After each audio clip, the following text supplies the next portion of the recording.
Hallo Leute, ich bin Maddie und das hier ist mein Bewerbungsvideo für die NYX Face Awards Germany 2017.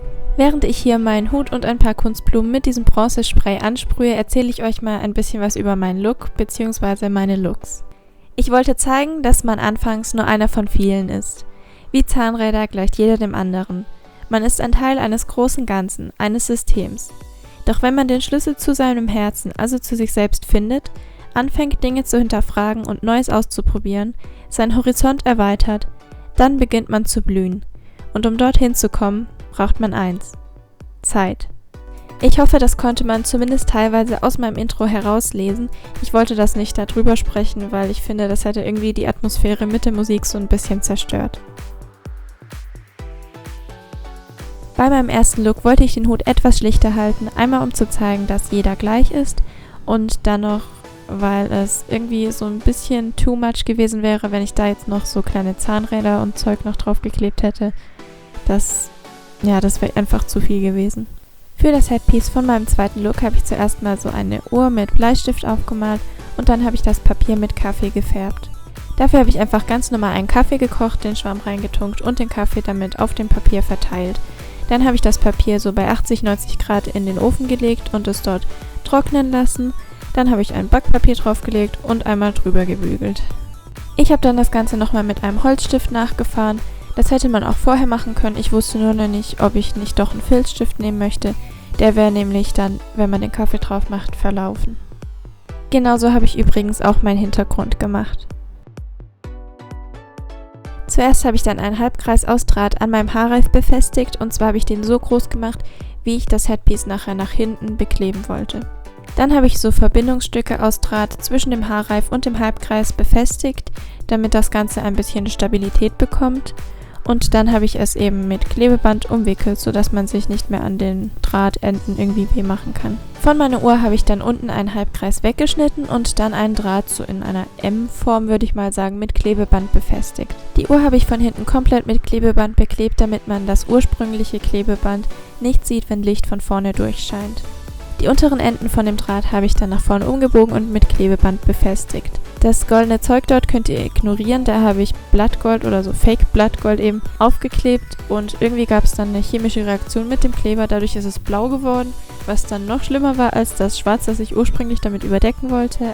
Und ja, ich habe dann eben das ganze Zeug, was ihr hier seht, mit Heißkleber aufgeklebt und wenn man damit arbeitet, sollte man immer vorsichtig sein, damit kann man sich ganz schön verbrennen. Das habe ich auch schon gemacht. Nach 4 Minuten ist es dann auch mal Zeit, mit dem Make-up anzufangen. Als erstes habe ich mein Nude Illusion Make-up in der Farbe 010 Nude Ivory von Catrice aufgetragen. Davor habe ich, wie ihr sehen könnt, schon meine Kontaktlinsen mit dieser kleinen Uhr drauf und meine Perücke eingesetzt und aufgesetzt. Meine Foundation habe ich mit so einem nicht-original Beauty Blender von DM verblendet. Dafür habe ich ihn ein bisschen feucht gemacht. Als nächstes habe ich meinen Super Stay Better Skin Concealer von Maybelline in der Farbe 02 aufgetragen. Einfach um meine Augenringe und ein paar andere Unreinheiten zu verdecken. Das habe ich dann mit so einem Mini-Nicht-Beauty-Blender verblendet. Damit alles auch schön da bleibt, wo es hingehört, habe ich alles mit meinem Soft Compact Powder von Manhattan in der Farbe 2 gesettet.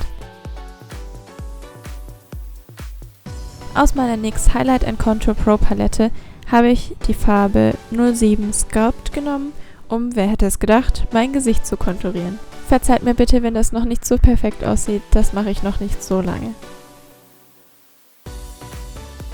Um die Kontur etwas mehr herausstechen zu lassen, habe ich mit den Highlighterfarben Ice Queen und Soft Light unter der Kontur gehighlightet.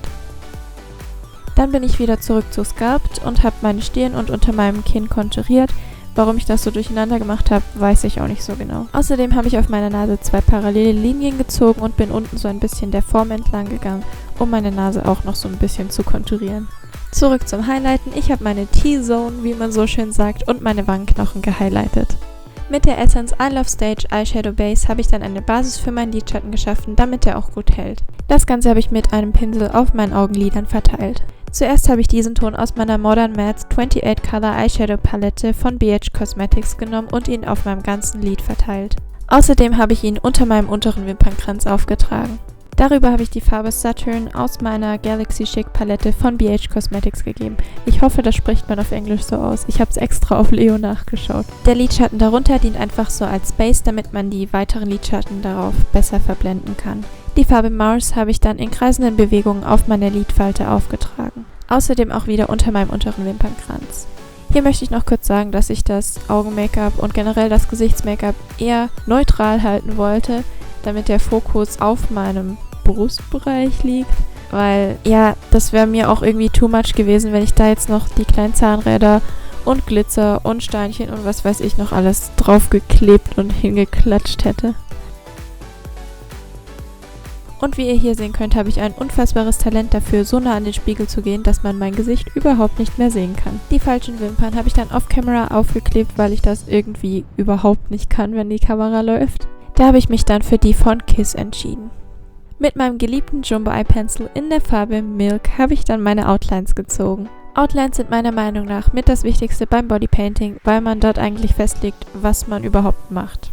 Sie müssen noch nicht perfekt sein, aber sie sind wirklich eine enorme Hilfe beim eigentlichen Bodypainting. Als Referenzbilder hatte ich mein vorletztes Video und eine Steampunk-Zeichnung, die werde ich euch in der Infobox verlinken. Mit meiner Maroon Paradise Paint in der Farbe Brilliant Door, also Gold, habe ich dann mein Herz ausgefüllt. Wenn man wirklich mit Bodypainting anfangen will, kann ich die Paradise Paints nur empfehlen, die sind super deckend und werden überhaupt nicht fleckig.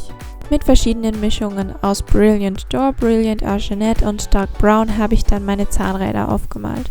Man muss nur einen einigermaßen runden Kreis malen und dann kleine Striche, die nach der Mitte ausgerichtet sind, außen herum anbringen. Das geht wirklich einfacher, als man denkt. Generell denke ich, dass theoretisch jeder Bodypainting erlernen könnte, wenn er die Geduld hat und die richtigen Produkte.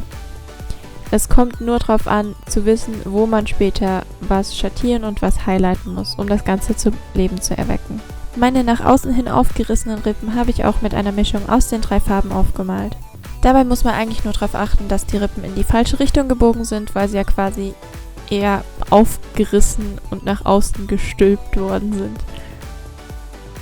Mit dieser Farbe aus meiner BH Cosmetics Palette bin ich dann einmal um das Herz herum und habe angefangen, die einzelnen Teile voneinander zu separieren. Ich bin einfach einmal rumgefahren und habe das Ganze dann ein bisschen verblendet. Mit dieser Farbe habe ich dann alle Stellen, die etwas weiter hinten liegen oder auf die ein Schatten geworfen werden würde, schattiert. Natürlich habe ich das auch wieder mit meinem Fluffy Brush verblendet. Mit dem schwarzen Lidschatten habe ich die Öffnungen der Arterien kreiert und das Herz einmal umrandet. Ich habe dann auch noch so ein bisschen random so Striche und außen herum Punkte gemalt, die darstellen sollten, dass das Herz aus einzelnen Teilen besteht und zusammengeschraubt wurde. Das hat dann aber meiner Meinung nach eher das Bild so ein bisschen ruiniert. Mit der silbernen Maroon Paradise Paint habe ich dann eine Kette und ein Schloss gemalt. Mit denen bin ich auch nicht super zufrieden, vor allem mit dem Schloss. Hier habe ich euch das Ganze nochmal eingeblendet, weil ich mal wieder zu nah an den Spiegel gegangen bin. Mit schwarzem Lidschatten habe ich die 2 parallelen Linien gemalt, die die Schatten darstellen sollen, den die Ketten auf das Herz werfen würden. Mann. Und das Schlüsselloch habe ich auch noch damit gemalt. Mit weißer Bodypainting-Farbe von Grimace habe ich dann alle hohen Stellen des Herzens und von der Kette und dem Schloss gehighlightet. Dann habe ich zwischendrin wieder zu Lidschatten geswitcht und wieder was verdunkelt. Ich weiß auch nicht so genau. Wenn ich kreativ bin, dann denke ich nicht so viel drüber nach, was mich nachher beim Videoschneiden und so weiter erwarten wird. Mit braunem Lidschatten habe ich dem Herz ein bisschen Struktur verliehen und mit grauem Lidschatten den Schatten kreiert, den das Herz auf alles andere werfen würde. Dann habe ich die hinteren Stellen von meinem großen Zahnrad schattiert und es gehighlightet. Mit schwarzem Lidschatten habe ich dann grob eine Form aufgemalt und mit schwarzer Bodypainting-Farbe ausgefüllt. Das war eher so ein spontaner Entschluss, aber ich glaube, der war ganz gut. Durch den dunklen Hintergrund hebt sich das Ganze nämlich doch nochmal mehr ab. Mit Braun und Schwarz habe ich dann die Rippen schattiert und den Schatten kreiert, den die Rippen auf die Haut werfen würden, weil sie ja schließlich so quasi in der Luft eben halt abstehen sollten, was weiß ich.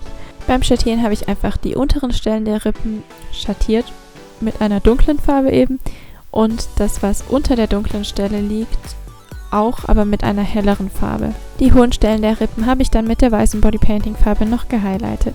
Mit Braun habe ich dann so eine Hautfalte kreiert, weil die Haut ja so nach außen zurückgezogen wurde. Den Teil innerhalb von dem braunen Strich habe ich dann immer gehighlightet, weil ja da die Haut am höchsten werden würde, weil sie da wie so eine Kurve macht. Ich weiß nicht, wie ich das erklären soll. Ich glaube, ihr wisst, was ich meine. Hoffe ich. Mit Schwarz habe ich ein paar der braunen Stellen nochmal verdunkelt, um noch ein bisschen mehr Dimension und Tiefe zu verleihen. Nachdem ich alles mit meinem P2 Perfect Face Prep and Fix Spray fixiert habe, habe ich meinen NYX Matte Lipstick aufgetragen in der Farbe 21 Butter. Soviel zu dem ersten Teil von meinem Look. Es ist definitiv nicht mein bester, mit dem Herz und dem Schloss bin ich nicht ganz zufrieden, aber naja. Mit meiner Maroon Paradise Paint in Red bin ich einfach nochmal über das Herz drüber gegangen und habe es nochmal erneut ausgefüllt. Mit 2-3 Schichten war das überhaupt gar kein Problem. Mit dem schwarzen Lidschatten bin ich einmal um das Herz herumgegangen, um den Schatten zu intensivieren, den das Herz auf alles andere werfen würde. Außerdem bin ich nochmal genau wie vorher hingegangen und habe alle Details so aufgemalt und so schattiert wie eben vorher. Mit der weißen Grimace Bodypainting Farbe habe ich wieder alle hohen Stellen gehighlightet. Zwischendrin habe ich mit dem schwarzen Lidschatten nochmal etwas verdunkelt, habe weiter gehighlightet und mit weiß so quasi Adern aufgemalt. Bin mit der roten Bodypainting Farbe nochmal drüber gegangen, damit es aussieht, als wäre es unter der Haut.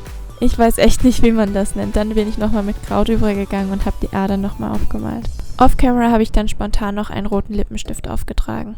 Ja, und das war's dann auch schon mit dem Video. Wer bis hierhin geschaut hat, vielen Dank fürs Zusehen. Ich würde mich sehr über einen Daumen nach oben freuen. Und dann sehen wir uns hoffentlich beim nächsten Mal wieder. Ciao!